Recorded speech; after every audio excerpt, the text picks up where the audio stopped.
अगला सवाल सर इस पे ये है कि जिस तरह आपने अभी थोड़ी देर पहले ज़िक्र किया कि हमारा सिस्टम जो है वो सीधा हो चुका है, इसको अपडेटेड होने की ज़रूरत है।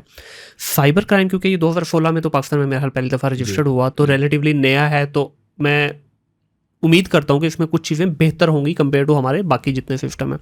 तो इसको कितना एफिशिएंटली अपडेट किया जा रहा है, आगे मैं इसको लिंक करूँगा जाकर टेक्नोलॉजी के साथ। अब देखें, जिस तरह मिसाल के तौर पे आप और मैं यहाँ पे बैठे हैं, एआई की मदद से हमारे चेहरे हटा के, बॉडी हमारी रहेगी, चेहरे हटा के किसी का भी लगा दें, तो क्या हमारा ये जो सिस्टम है या जो हमारा जो लॉ बने हैं ये इतने एफिशिएंट या इतने पावरफुल हैं कि वो इस चीज़ को जज कर सके कि मेरे सामने वाकई जहन बैठा है या नहीं? देखिए, लॉ तो ये जज नहीं करता। ठीक है, तो फिर आपके पास जब प्रूफ आ गया, मैं बताता हूँ, ये जज करते हैं इन्वेस्टिगेटिंग इदारे। ठीक हो गया। इन्वेस्टिगेटिंग इदारे जो भी कार्रवाई या प्रोसीजर ऑप्ट करते हैं वो लॉ के तहत करते हैं। सही हो गया। अब आ जाते हैं कि लॉ क्या कहता है, जो आपका क्वेश्चन था जी।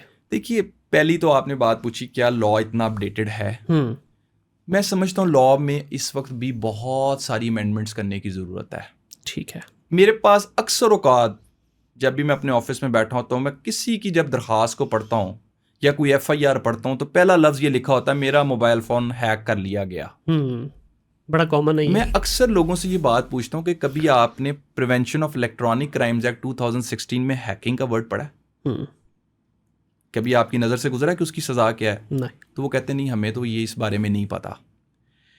इसी तरीके से अब बात करते हैं कि जैसे हैकिंग इसमें मिसिंग है जी, इसी तरीके से मैं समझता हूं कि ऑनलाइन कॉपीराइट्स लॉस का इसमें होना ज़रूरी है। सही, बिल्कुल ठीक है। इसी तरीके से मैं समझता हूं उस लॉ की लैंग्वेज आसान होना ज़रूरी है, ताकि आम बंदे को समझ आए। एक साइबर क्राइम का जो जुर्म है वो कहाँ से स्टार्ट होता है, चलें आज इसे ये भी आपको बताते हैं कि इब्तिदा कहाँ से होती है। सही।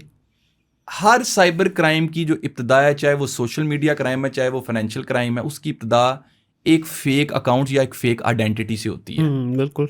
फाइनेंशियल में क्या इस्तेमाल होती है? Fake SIM. हाँ। सोशल मीडिया में क्या इस्तेमाल होती है? एक फेक आईडी। बिल्कुल। करने वाला ये समझता है कि मेरा किसी को नहीं पता लगना।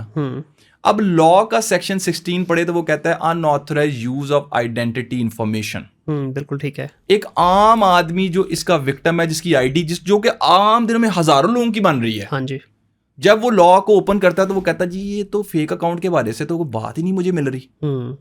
क्योंकि जो unauthorised use of identity information है, इसकी डेफिनेशन को पढ़ना, इसके मतलब को समझना उसके लिए आम आदमी के लिए मसला है।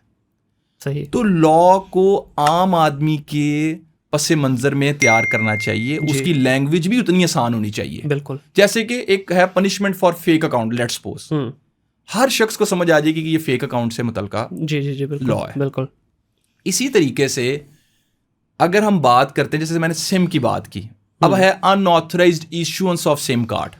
ठीक है, अब ये तो बात समझ आ रही है कि ये सिम कार्ड से मुतल्लिक है। हाँ। लेकिन जो अनऑथराइज्ड का मतलब है वो ऑब्वियसली उसको डेफिनेशंस में जाके पढ़ना पड़ेगा, वो अगेन उसके लिए मसला हो जाएगा। बिल्कुल। तो ये जो दोनों चीज़ों का मैंने जिक्र किया, लॉ की लैंग्वेज को आसान करने की ज़रूरत है। फिर सबसे बड़ा मसला सर, आपको मुनीर भाई सजाएं बढ़ाने की ज़रूरत है।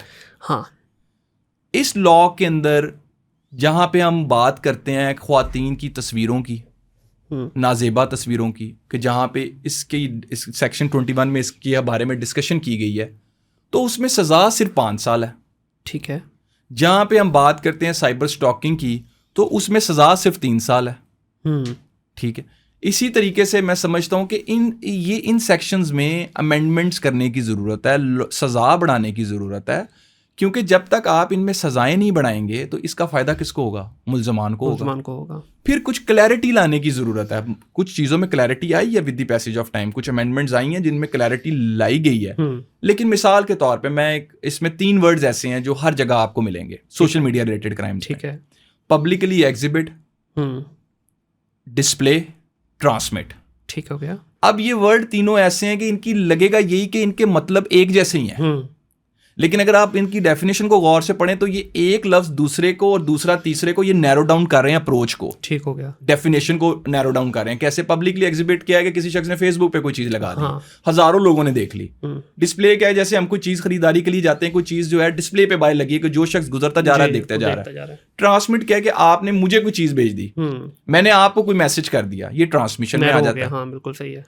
अब ये शो ये करता है कि अगर किसी शख्स ने इतनी भी ट्रांसमिशन किया कि किसी एक शख्स को भेज दी, तो तब भी क्राइम जो है वो बन जाएगा, उस शख्स के ऊपर कमीशन ऑफ क्राइम जो है वो साबित हो जाएगा, तो इसका मतलब ये है कि ये वर्ड्स चूंकि मुश्किल है, इनकी डेफिनेशन जो है वो लॉ में मौजूद होनी चाहिए। बिल्कुल सही है।